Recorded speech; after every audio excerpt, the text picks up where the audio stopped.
بسم اللہ الرحمن الرحیم۔ سامعین کرام، آپ سن رہے ہیں اردو کہانی سخت نرم، جس کے مصنف ہیں کاشف زبیر، اور یہ اس سلسلے کی پہلی قسط ہے۔ مجھے امید ہے آپ کو میری یہ کاوش پسند آئے گی۔ آپ نے اگر ابھی تک میرا چینل کہانی گھر سبسکرائب نہیں کیا تو ابھی میرے چینل کو سبسکرائب کر کے بیل نوٹیفیکیشن آن کر لیجئے، تاکہ آنے والی ہر نئی کہانی کی اطلاع بر وقت آپ تک پہنچ سکے۔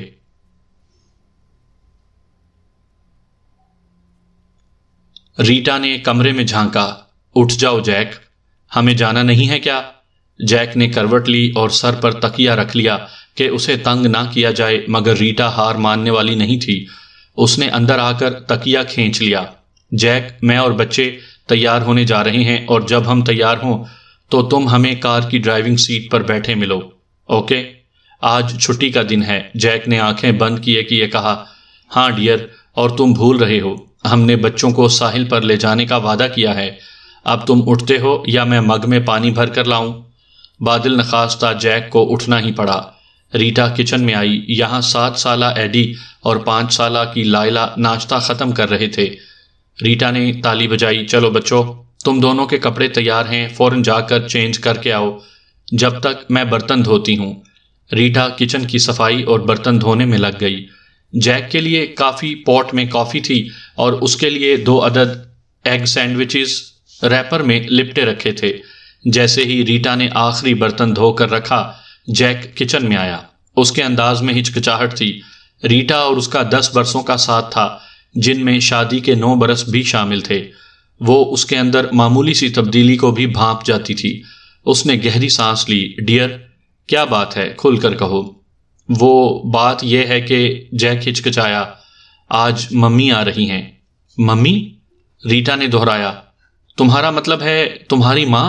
جیک نے سر ہلایا تو ریٹا نے ایپرن اتارتے ہوئے پٹخا۔ وہ کچن سے نکل گئی۔ جیک اس کے پیچھے پیچھے آیا۔ ریٹا، میری بات تو سنو۔ یقین کرو، مجھے خود کل پتا چلا جب موم کا فون آیا تھا، اور تم مجھے اب بتا رہے ہو جب میں اور بچے جانے کے لیے تیار ہیں۔ ریٹا نے شعلہ فشاں لہجے میں کہا۔ یقین کرو، ریٹا نے کمرے میں جا کر دروازہ بند کر لیا۔ کچھ دیر بعد وہ کمرے سے برآمد ہوئی اور اس نے بلند آواز میں کہا، بچوں تیار ہو؟ یس ممی، دونوں چلاتے ہوئے اپنے کمرے سے باہر آئے۔ ریٹا نے لائلا کا سکرٹ درست کیا۔ تم دونوں جا کر کار میں بیٹھو، میں ابھی آتی ہوں۔ آپ؟ ممی ڈیڈی نہیں جا رہے؟ ایڈی نے پوچھا۔ تم دونوں جاؤ، ریٹا بولی، اور وہ دوڑتے اچھلتے کودتے باہر چلے گئے۔ جیک لیونگ روم سے نکلا۔ خدا کے لیے ریٹا، کچھ سمجھنے کی کوشش کرو بھائی۔ تم شوق سے اپنی ماں کا استقبال کرو، مگر میں اپنے بچوں کی تفریح برباد نہیں کر سکتی۔ ہم انہیں اگلے ہفتے لے جائیں گے، جیک نے نرمی سے کہا۔ ہم نے ان سے آج کا وعدہ کیا تھا۔ ڈیئر، ہم ان کو سمجھا سکتے ہیں، لیکن میں سمجھانا نہیں چاہتی، وہ کاٹ دار لہجے میں بولی، اور پرس اٹھا کر باہر آ گئی۔ اس نے پرس برابر والی نشست پر پھینکا۔ ڈرائیونگ سیٹ پر آئی۔ اس نے اگنیشن پر ہاتھ رکھا، مگر انجن سٹارٹ نہیں کیا۔ وہ کچھ دیر بیٹھی رہی، پھر اس نے مڑ کر بچوں کی طرف دیکھا۔ تمہاری دادی آ رہی ہیں؟ ریئلی؟ لائلا خوش ہو گئی۔ ہاں۔ ریٹا نے لہجہ خوشگوار رکھنے کی کوشش کی۔ اس لیے ایسا نہیں ہو سکتا کہ ہم اگلی اتوار کو پکنک پر چلے جائیں؟ ممی پلیز، ایڈی نے منت کی۔ بیٹا، دادی اس گھر میں پہلی بار آ رہی ہیں، وہ مجھے اچھی نہیں لگتی ہیں۔ ایڈی نے منہ بسورا۔ انہوں نے مجھے کبھی گفٹ نہیں بھیجا، نہ کبھی سالگرہ پر وش کیا ہے۔ لائلا کا جوش ذرا دھیما پڑ گیا تھا۔ ممی، کیا دادی کو ہم سے محبت نہیں ہے؟ کیوں نہیں ہے؟ ریٹا نے مسکرا کر کہا۔ لیکن بعض لوگ اپنی محبت کا اظہار نہیں کر پاتے۔ اگلی اتوار کو جائیں گے؟ ایڈی نے پوچھا۔ پرومس، ضرور جائیں گے۔ دونوں بچے کار سے باہر آ گئے، اور ریٹا بھی بوجھل دل کے ساتھ کار سے اتر آئی۔ جیک سے ریٹا کی ملاقات یونیورسٹی میں ہوئی تھی۔ ریٹا گریجویشن کے آخری سال میں تھی اور جیک MSc کی تیاری کر رہا تھا۔ وہ بائیو کیمک ڈپارٹمنٹ میں تھا اور ریٹا لسانیات کے شعبے میں۔ اس نے فرانسیسی زبان منتخب کی تھی۔ دونوں شعبہ جات میں خاصا فاصلہ تھا، لیکن ایک دن بارش ان کی ملاقات کا بہانہ بن گئی۔ اس روز ریٹا چھتری لانا بھول گئی تھی، اس لیے عمارت کے گیٹ تک جاتے جاتے شرابور ہو گئی۔ اس نے مزید بھیگنے سے بچنے کے لیے بیگ سر پر رکھ لیا۔ بیگ واٹر پروف تھا، اس لیے اسے خدشہ نہیں تھا کہ کتابیں بھیگ جائیں گی۔ اچانک اس کے پاس آ کر ایک کار رکی اور ایک تر و تازہ سے نوجوان نے کھڑکی سے جھانکا۔ کیا تمہیں لفٹ چاہیے؟ ریٹا ہچکچائی۔ سرما کی بارش تھی اس لیے اسے سردی لگ رہی تھی۔ پھر وہ ہچکچاتے ہوئے کار میں بیٹھ گئی۔ شکریہ۔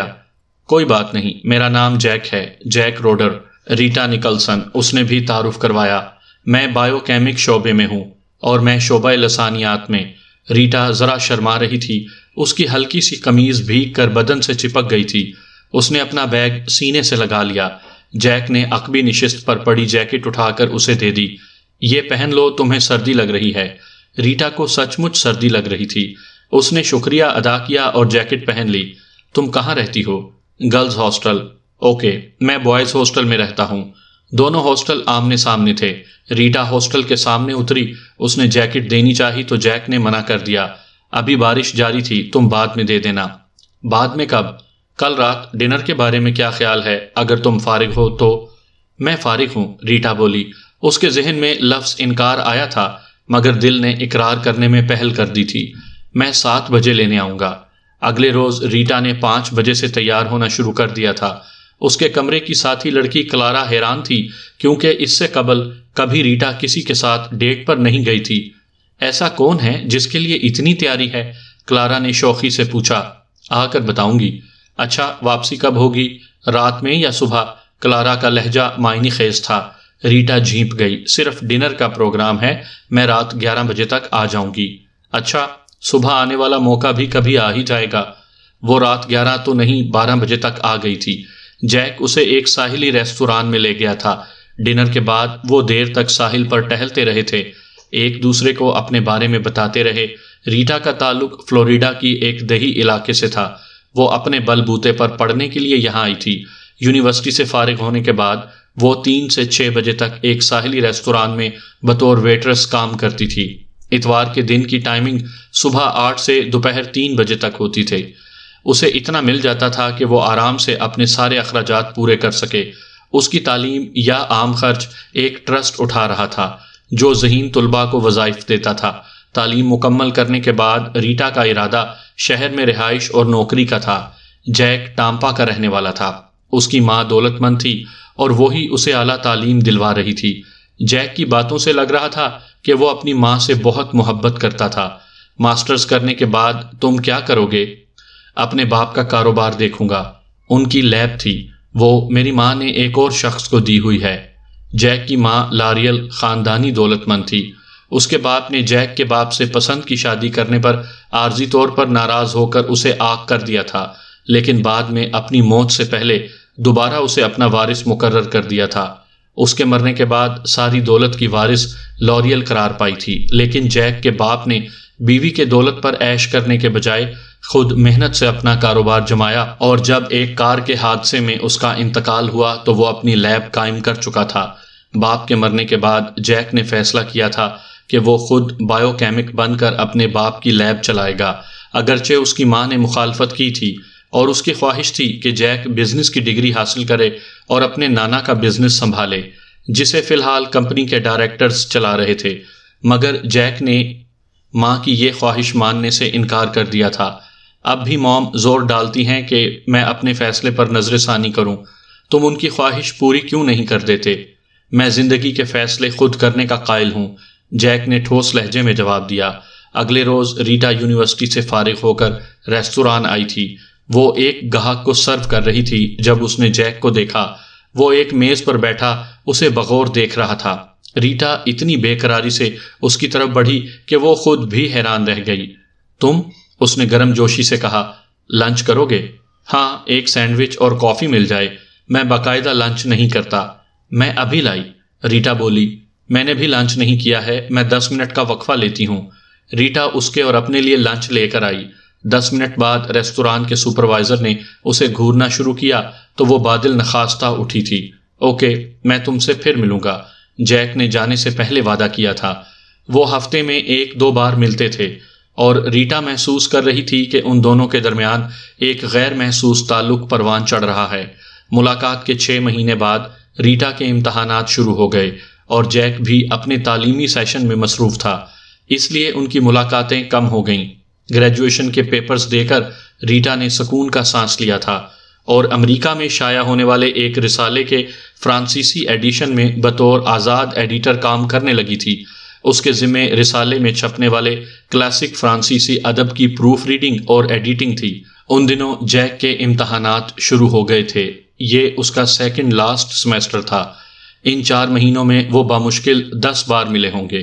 خدا خدا کر کے جیک کے امتحانات بھی ختم ہوئے۔ انہوں نے پہلے ہی طے کر لیا تھا کہ وہ رات کو اس ریستوران میں جائیں گے جہاں جیک پہلی بار اسے ڈنر پر لے گیا تھا۔ ریٹا کو احساس تھا کہ اس روز کوئی خاص بات ہوگی، اس لیے وہ خاصے اہتمام سے تیار ہوئی تھی۔ منی اسکرٹ اور نیٹ بلاؤز میں اس کا سراپا نمایاں ہو رہا تھا۔ وہ نسبتاً طویل قامت تھی، خوش بدن اور خوش شکل بھی۔ جیک کا قد اس سے 2 انچ زیادہ تھا، چھریرا جسم اور معصوم چہرہ۔ در حقیقت جیک اور اس کی جوڑی خوب سجتی تھی۔ اسے دیکھ کر جیک کی آنکھوں میں چمک آ گئی تھی۔ اس نے ریٹا کا ہاتھ تھام لیا۔ آج تم بہت خوبصورت لگ رہی ہو۔ شکریہ، وہ شرمائی۔ تم بھی اچھے لگ رہے ہو۔ وہ ریزرو میز پر آئے۔ ریستوران کا بینڈ ایک معروف دھن بجا رہا تھا۔ ریٹا نے محسوس کیا کہ جیک اس سے کچھ کہنے کے لیے بے چین ہے۔ اس نے پہلا جام پیا، پھر جیک نے گویا ہمت جمع کی۔ ریٹا، میں تم سے محبت کرنے لگا ہوں۔ سچ؟ ریٹا کی آنکھوں میں آنسو آ گئے۔ ہاں سچ، اور میں تم سے شادی کرنا چاہتا ہوں۔ اس بار ریٹا رو دی اور جیک کو اٹھ کر باقاعدہ اس کے آنسو پوچھنے پڑے، اور جب ارد گرد موجود افراد نے تالیاں بجانی شروع کیں تو ان کو ہوش آیا۔ دونوں جھینپ گئے۔ پھر آرکسٹرا نے ان کے لیے فلم ٹائٹینک کی دھن بجائی تھی۔ جیک نے اس کی انگلی میں انگوٹھی پہنائی تھی، پلاٹینم رنگ تھی جس پر خاصے بڑے سائز کا ہیرا جڑا تھا۔ اس رات ڈنر کے بعد انہوں نے مستقبل کے منصوبے بنائے تھے۔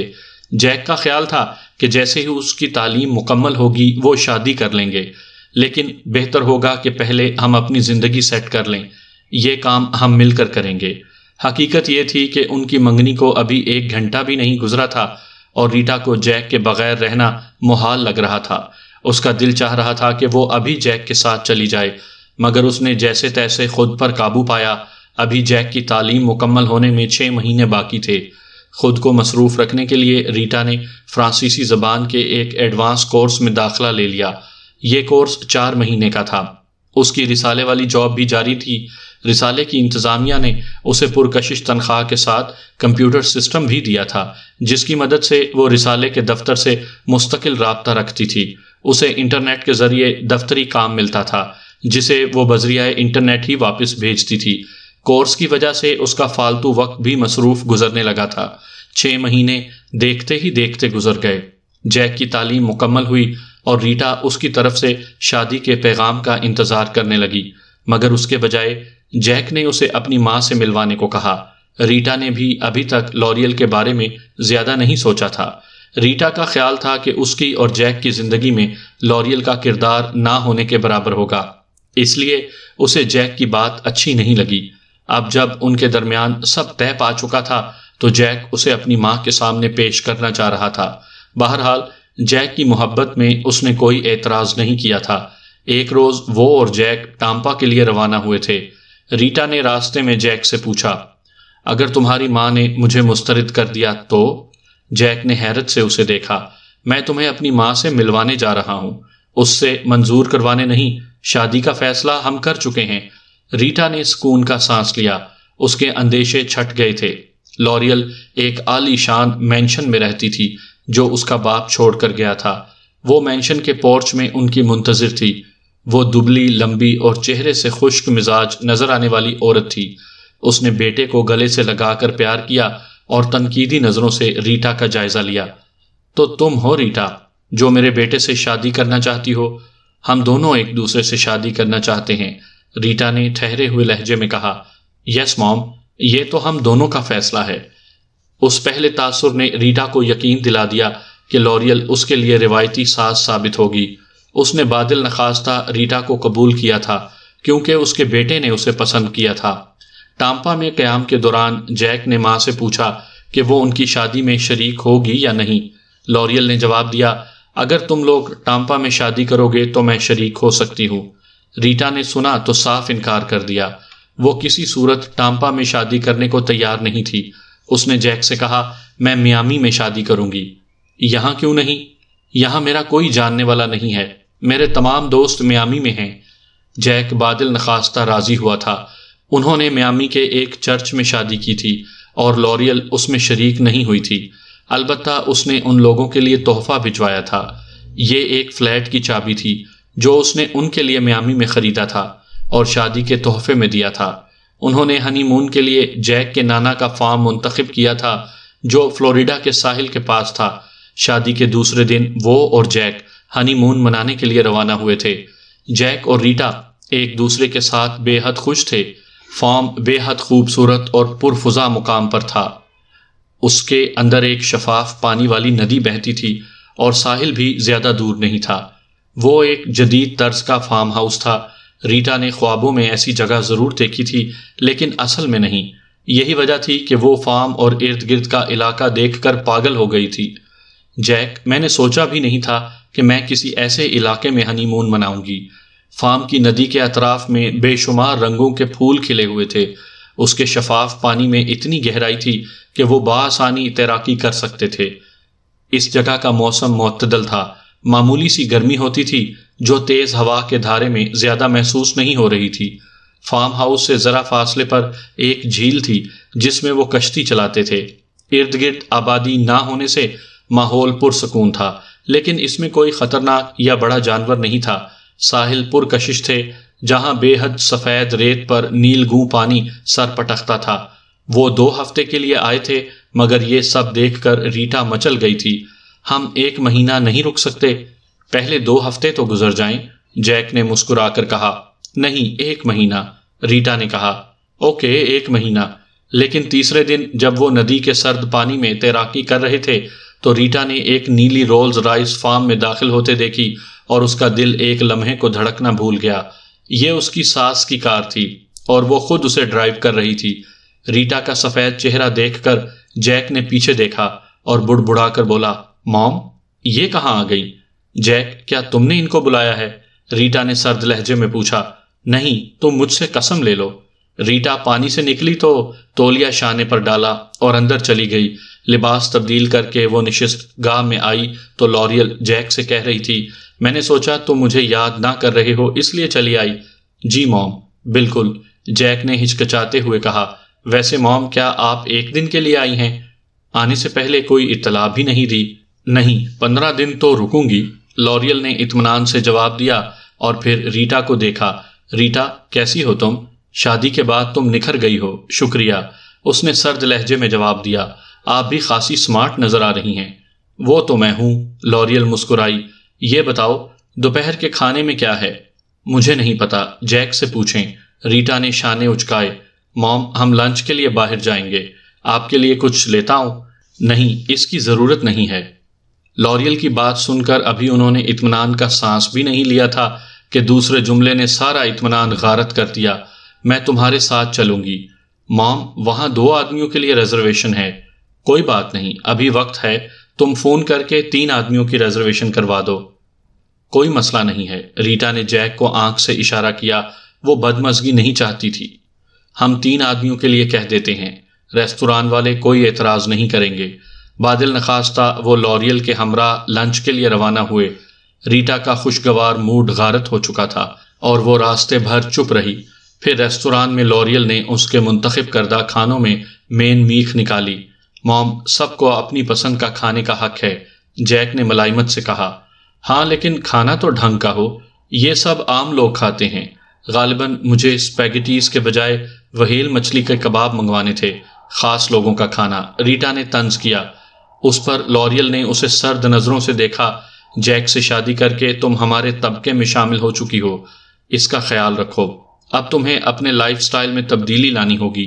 پلیز موم، میں اور ریٹا خود کو عام طبقے کا فرد سمجھتے ہیں اور ہمیں آپ کی دولت سے کوئی مطلب نہیں ہے۔ ہم اپنی زندگی خود بنانا چاہتے ہیں۔ میں جانتی ہوں جیک، تم خوددار ہو۔ اس نے معنی خیز نظروں سے ریٹا کی طرف دیکھا۔ لیکن سب لوگ دولت کے لیے اس طرح نہیں سوچتے ہیں۔ ریٹا کا چہرہ سرخ ہو گیا۔ اگر آپ کا اشارہ میری طرف ہے تو اطمینان رکھیں، میں جیک کے خیال سے 100% متفق ہوں۔ ہم کسی کی خیرات پر عیش کرنے پر اپنی کمائی سے ایک عام اور متوسط زندگی گزارنے کو ترجیح دیں گے۔ جس میں کسی بڑے کا کوئی دخل نہ ہو۔ لوریل طنزیہ انداز میں مسکرائی۔ میں نے بیشتر نچلے طبقے کے لوگوں کو ایسی باتیں کرتے دیکھا ہے، لیکن جب ان کے سامنے دولت آتی ہے تو وہ… ریٹا کھڑی ہو گئی۔ اس نے جیک کی طرف دیکھا۔ میں باہر کار میں بیٹھی ہوں، جب تم کھانا کھا لینا تو باہر آ جانا۔ ریٹا سنو تو، جیک نے اس سے کہا، اور وہ سنی انسنی کر کے چلی گئی۔ جیک نے ماں کی طرف دیکھا۔ پلیز، آپ کیوں ہمارے ہنی مون کو خراب کر رہی ہیں؟ لوریل بھی سنی انسنی کر کے مزے سے کھانا کھاتی رہی۔ وہ باہر کی طرف لپکا اور بمشکل منت سماجت کر کے ریٹا کو اندر لایا۔ اس نے اندر آنے سے پہلے جیک سے کہا، تمہاری ماں مجھ سے نفرت کرتی ہے اور وہ ہمارے ہنی مون کو تباہ کرنے آئی ہے۔ جیک کو بھی اس کا اندازہ ہو گیا تھا۔ لوریل آنے کے بعد جم کر بیٹھ گئی تھی اور اس کا جلد واپس جانے کا کوئی ارادہ نہیں تھا، اور وہ ان کے ہر معاملے میں اس طرح مداخلت کرتی تھی کہ سوائے بیڈ روم کے ان کو اور کہیں بھی پرائیویسی میسر نہیں رہی تھی۔ 5 دن بعد ریٹا کا پیمانہ صبر لبریز ہو گیا اور اس نے جیک سے واپسی کے لیے کہنا شروع کر دیا۔ 3 دن بعد اس نے اپنا سامان پیک کرنا شروع کیا تو جیک نے ہتھیار ڈال دیے اور وہ ہنی مون ادھورا چھوڑ کر میامی کی طرف روانہ ہو گئے۔ اگرچہ چند مہینے بعد جیک اسے بہاماس کے جنت نگاہ جزائر کی طرف لے گیا تھا اور وہاں پر انہوں نے ایک شاندار اور پر لطف ہفتہ گزارا تھا۔ ریٹا فرانسیسی زبان کے رسالے کے لیے کل وقتی کام کرنے لگی تھی۔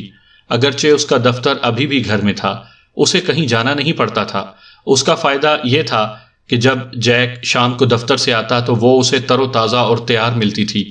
اس کے بعد وہ کھانا کھاتے، ٹی وی پر اپنی پسند کا پروگرام دیکھتے یا مووی دیکھنے کے لیے نکل جاتے تھے۔ جب وہ رات کا کھانا باہر کھاتے تو لازمی طور پر تھیٹر دیکھتے تھے۔ جن دنوں وہ پہلی بار امید سے ہوئی، انہی دنوں لوریل نے جیک کو ٹامپا بلا لیا۔ اس کے کاروبار میں کوئی گڑبڑ ہو گئی تھی۔ جیک نے جا کر معاملات دیکھے تو انکشاف ہوا کہ بعض ڈائریکٹرز نے دل کھول کر خرد برد کی تھی۔ ان میں سے 2 ڈائریکٹرز چپکے سے بیرون ملک فرار ہو چکے تھے۔ 2 ڈائریکٹر تاحال لاپتہ تھے۔ معاملہ پولیس کے سپرد ہوا اور بات عدالت تک گئی۔ دونوں ڈائریکٹرز کو مالیاتی فراڈ کے الزام میں 10 سال کے لیے جیل بھیج دیا گیا، مگر ساتھ ہی کمپنی بھی ڈوب گئی۔ اسے دیوالیہ قرار دے دیا گیا تھا۔ لوریل کی دلجوئی اور غم بٹانے کے لیے جیک اسے اپنے ساتھ لے آیا۔ اس کے آنے کی خبر سن کر ریٹا کا خون خشک ہو گیا تھا۔ اگرچہ لوریل کے باپ کا کاروبار ختم ہو گیا تھا، لیکن اس سے اس کی دولت مندی پر خاص اثر نہیں پڑا تھا۔ اب بھی اس کے پاس لاکھوں ڈالرز کا بینک بیلنس اور ملین ڈالرز کے شیئرز تھے۔ ریٹا کے خیال میں اسے ہمدردی کی اتنی ضرورت نہیں تھی کہ جیک اسے لا کر ریٹا کے سر پر سوار کروا دیتا۔ حسب توقع لوریل کے آنے سے ان کے گھر کا پرسکون ماحول درہم برہم ہو گیا۔ لوریل کو بات بات پر اعتراض کرنے کی عادت تھی اور اسے خاص طور سے ریٹا سے بیر تھا، لہٰذا وہ اسے تنگ کرنے کا کوئی موقع ہاتھ سے جانے نہیں دیتی۔ وہ پہلی بار ماں بن رہی تھی اور یہ خوبصورت دن وہ جیک کے ساتھ گزارنا چاہتی تھی، اس کی عفریت نما ماں کے ساتھ نہیں۔ صبح سویرے وہ تیز آواز میں میوزک لگا کر ایکسرسائز کے نام پر واحیات حرکتیں شروع کر دیتی تھی، جو ریٹا کے خیال میں اس عمر کی عورت کو ہرگز زیب نہیں دیتی تھی۔ اس کے بعد ناشتے کی تیاری کے دوران کچن کا جو حشر کرتی تھی، اسے دیکھ کر ریٹا خون کے آنسو رو پڑتی تھی۔ ہر عورت کی طرح اسے بھی اپنا کچن بہت عزیز تھا۔ مزے کی بات تھی کہ لوریل صرف اپنے لیے ناشتہ بناتی تھی اور اس نے کبھی کسی کے لیے یہ زحمت نہیں کی تھی۔ جب ریٹا اپنا اور جیک کا ناشتہ تیار کرتی تب کچن بھی سمیٹتی تھی اور دل ہی دل میں کڑتی تھی۔ رات کو اکیلے میں وہ جیک سے لڑتی تھی کہ وہ اپنی ماں کو سمجھائے۔ ناشتے کے بعد لوریل عام طور سے لاؤنج میں ٹی وی کے سامنے ڈٹ جاتی تھی اور دوپہر تک وہ مختلف اشیاء جیسے آئس کریم، پاپ کارن اور چپس کھا کھا کر ریپر ڈبے وہیں پھینک دیتی تھی۔ ریٹا جانتی تھی کہ وہ جان بوجھ کر ایسا کرتی ہے، کیونکہ اپنے عالی شان مکان میں ریٹا نے کبھی لوریل کو ایسی حرکتیں کرتے نہیں دیکھا تھا۔ وہ وہاں بڑی نفاست سے رہا کرتی تھی۔ دوپہر کا کھانا کھانے وہ کسی اچھے ریستوران یا کیفے میں جاتی تھی۔ البتہ رات کا کھانا ریٹا خود تیار کرتی تھی۔ اس کے اندر اتنی ہمت نہیں تھی کہ وہ دوبارہ اپنے کچن کا حشر برداشت کرتی، اس لیے خراب طبیعت کے باوجود اس نے رات کا کھانا اپنے ذمے لے لیا تھا۔ جیک بیچارہ دونوں طرف سے پستا تھا۔ پھر لوریل جب ٹی وی سے فارغ ہوتی تو فون سنبھال لیا کرتی تھی اور نہ جانے کہاں کہاں کال کرتی تھی۔ 15 دن بعد نیا مہینہ شروع ہوا اور بل آیا تو جیک اسے دیکھ کر بے ہوش ہوتے ہوتے بچا تھا۔ اس نے ریٹا سے کہا، اتنا بل کیسے آیا؟ یہ تم اپنی ماں سے پوچھو، اسے فون کرنے کا مرض ہے۔ لوریل اکثر قومی اور بین الاقوامی کالز کرتی تھی اور براہ راست فون کرنے سے یہ کالز بہت مہنگی پڑتی تھیں۔ جیک نے ماں سے کہا، آپ نے اتنی کالز کیوں کی ہیں؟ میں تو اتنی ہی کرتی ہوں، لوریل نے بے نیازی سے جواب دیا۔ ویسے کالز تو ریٹا بھی کرتی ہے، تم نے اس سے پوچھا؟ موم، وہ کبھی فون بھیجا استعمال نہیں کرتی۔ جیک نے اپنا غصہ ضبط کرتے ہوئے کہا، ہمارے فون کا بل کبھی اتنا زیادہ نہیں آیا۔ ابھی میں نے کام شروع کیا ہے اور یہ مکان بھی قسطوں پر لیا ہے۔ میری مالی حالت بہت اچھی نہیں ہے، پھر ریٹا کی ڈیلیوری کا وقت بھی قریب آ رہا ہے۔ تم کہنا کیا چاہتے ہو؟ لوریل نے تیوری چڑھا کر پوچھا۔ موم، آپ سمجھدار ہیں، براہ کرم مجھ پر میری بساط سے زیادہ بوجھ مت ڈالیں، جیک نے عاجزی سے کہا۔ تم چاہتے ہو کہ میں یہاں سے دفع ہو جاؤں؟ لوریل نے جاہل عورتوں کی طرح واویلا شروع کر دیا۔ تم یہ صلہ دے رہے ہو میری محبت کا؟ ایک طویل جھگڑے اور فساد کے بعد لوریل، جیک اور ریٹا کے گھر سے رخصت ہوئی تو دونوں نے سکون کا سانس لیا تھا۔ ریٹا کو امید تھی کہ اس جھگڑے کے بعد اس کی ساس ایک طویل عرصے تک ان کے گھر کا رخ نہیں کرے گی، مگر ریٹا کا یہ خیال غلط ثابت ہوا۔ ایڈی کی پیدائش پر وہ پھر آدم کی تھی اور اس نے ان لوگوں کو تنگ کرنے میں کوئی کسر نہیں چھوڑی تھی۔ اس کے بعد بھی وہ ہر 5ویں 6 مہینے آدھمکتی تھی۔ آخری بار وہ سال بھر پہلے آئی تھی اور اس نے جاتے جاتے 2 نقصان کیے۔ ایک تو ان کا ٹی وی جلا دیا تھا، اس نے غلطی سے کولڈ ڈرنک کا ٹن ٹی وی پر رکھ دیا تھا جو الٹ گیا اور شارٹ سرکٹ سے ٹی وی سے شعلے نکلنے لگے تھے۔ دوسرے، اس نے ریٹا کے نئے مائکرو ویو اوون کو تباہ کر دیا جو اس نے اپنی تنخواہ سے قسطوں پر لیا تھا۔ لوریل نے اس کی گنجائش سے بڑے سائز کی مرغی ٹھونس دی تھی، اس وجہ سے دھماکہ ہوا اور اوون کے ہمراہ کچن کا بھی ستیہ ناش ہو گیا تھا۔ اس بار جھگڑا ریٹا نے کیا اور اپنی ساس کو وارننگ دی، آئندہ آپ نے میرے کچن میں قدم رکھا یا بلا اجازت میرے گھر کے کسی شے کو چھوا تو مجھ سے برا کوئی نہیں ہوگا۔ یہ تمہارا نہیں، میرے بیٹے کا گھر ہے۔ ہاں، لیکن میں اس میں برابر کی شریک ہوں، اور آپ نے مائکرو ویو تباہ کیا ہے، اسے میں نے خریدا ہے۔ ابھی تو پورے 1 سال تک اس کی قسطیں کٹوانی ہیں۔ ریٹا روحانسی ہو گئی۔ کوئی بات نہیں، میں تمہیں نیا لے دوں گی۔ شکریہ، میں خود بھی لے سکتی ہوں، ریٹا نے زہریلے لہجے میں کہا، لیکن برائے مہربانی اب میری زندگی میں دخل اندازی بند کر دیں۔ اس بار جاتے ہوئے لوریل نے جھگڑا نہیں کیا تھا، بلکہ وہ کچھ افسردہ تھی۔ ریٹا کو ترس آیا کہ اس کا سوائے جیک کے اس دنیا میں اور کوئی نہیں تھا، مگر اس نے لوریل کو روکنے کی کوشش نہیں کی تھی۔ 1 گھنٹے بعد لوریل کی نیلی رولز رائس ان کے ڈرائیو وے میں داخل ہوئی۔ وہ کچھ کمزور اور تھکی ہوئی لگ رہی تھی۔ جیک اور بچوں نے آگے بڑھ کر اس کا استقبال کیا، خاص طور سے لائلا دادی سے محبت کرتی تھی۔ وہ سب سے پہلے جا کر ان سے لپٹ گئی۔ لوریل نے اسے جھک کر پیار کیا، پھر ایڈی کو بھی پیار کیا اور آخر جیک کا رخسار چوما۔ ریٹا کو ماضی کی طرح نظر انداز تو نہیں کیا، لیکن اس سے صرف ہاتھ ملانے پر اکتفا کیا۔ خود ریٹا نے بھی خدا کا شکر ادا کیا کہ اس نے ریٹا کا منہ نہیں چوما۔ کیسی ہو تم؟ آپ کے سامنے ہوں، وہ ذرا تیکھے لہجے میں بولی۔ آپ کے صاحبزادے نے عین موقع پر آپ کی آمد کی اطلاع دی۔ میں اور بچے پکنک پر۔ ارے ریٹا، اندر چلو نا، جیک نے اس کی بات کاٹ کر جلدی سے کہا۔ 1 منٹ جیک، لوریل نے اسے ٹوکا، پھر ریٹا کی طرف مڑی۔ تم اور بچے پکنک پر جا رہے تھے؟ جیک بھی، لیکن اس نے ابھی بتایا کہ آپ آ رہی ہیں۔ لوریل نے پر ملامت نظروں سے جیک کی طرف دیکھا۔ تمہیں ایسا نہیں کرنا چاہیے تھا، تم مجھے کل بتا دیتے، میں 1 دن کی تاخیر سے بھی آ سکتی تھی۔ بس مجھے خیال نہیں رہا، جیک نے ریٹا سے نظریں چراتے ہوئے کہا۔ ویسے بھی آپ اتنے عرصے بعد آئی ہیں۔ لوریل بچوں کے ساتھ اندر چلی گئی۔ جیک اور ریٹا ڈرائیو وے میں رہ گئے تھے۔ ریٹا نے حیرت سے جیک کی طرف دیکھا۔ آج مسز ہارڈی کچھ سافٹ لگ رہی ہیں۔ ہاں، شاید ان کی طبیعت کچھ ٹھیک نہیں ہے۔ ریٹا کا بھی یہی خیال تھا، ورنہ لوریل تو دوسروں کی طبیعت خراب کر دینے والی عورت تھی۔ جیک نے کار سے اس کا خاصا بڑا سوٹ کیس اور پھر ایک بڑا سا بیگ نکالا۔ ریٹا تشویش میں مبتلا ہو گئی تھی۔ لگتا ہے تمہاری ماں طویل عرصے تک رکنے کے ارادے سے آئی ہیں۔ فکر مت کرو، ویسے بھی ہم نے 2 ہفتے بعد لاس اینجلس جانا ہے، اور انہوں نے بھی چلنے پر اصرار کیا تو۔ ریٹا کو ایک فکر اور لاحق ہو گئی تھی۔ تم فکر مت کرو، ویسے بھی موم کی صحت اب ان کو اتنے لمبے سفر کی اجازت نہیں دیتی۔ جیک نے اسے تسلی دی، مگر ریٹا کی تشویش کم نہیں ہوئی تھی، کیونکہ وہ جانتی تھی لوریل اسے تکلیف دینے کے لیے اپنی جان پر بھی کھیل سکتی تھی۔ وہ اندر آئی۔ لوریل اپنا بیگ کھول رہی تھی۔ اس میں بچوں اور ان کے لیے تحائف تھے۔ وہ ہمیشہ بچوں کے لیے تحفے لاتی تھی، لیکن اس بار وہ جیک اور اس کے لیے بھی تحفے لائی تھی۔ جیک کے لیے پینٹ اور شرٹس تھیں، جبکہ ریٹا کے لیے ایک جڑاؤ بریسلٹ تھا۔ البتہ بچوں کے لیے وہ بے شمار تحفے لائی تھی۔ ایڈی کے لیے وہ ویڈیو گیم پلے اسٹیشن لائی تھی۔